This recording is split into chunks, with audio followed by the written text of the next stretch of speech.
तर दक्षिण आशियाई भांडवलशाही या विषयावरच्या कार्यशाळेच्या पत्रकावर पंतप्रधान नरेंद्र मोदी, केंद्रीय गृहमंत्री अमित शहा आणि उत्तर प्रदेशचे मुख्यमंत्री योगी आदित्यनाथ यांच्या प्रतिमांखाली वादग्रस्त मजकूर छापल्यामुळे वाद पेटला।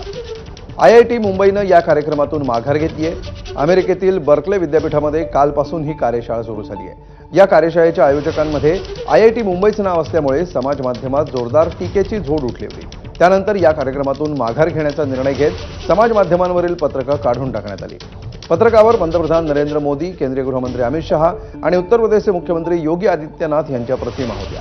या प्रतिमांखाली आम्ही तुम्हाला मूर्ख बनवतो असं उपशीर्षक होतं। हर्षिल मेहता यांनी हे पत्रक सर्वांच्या लक्षात आणून दिलं होतं।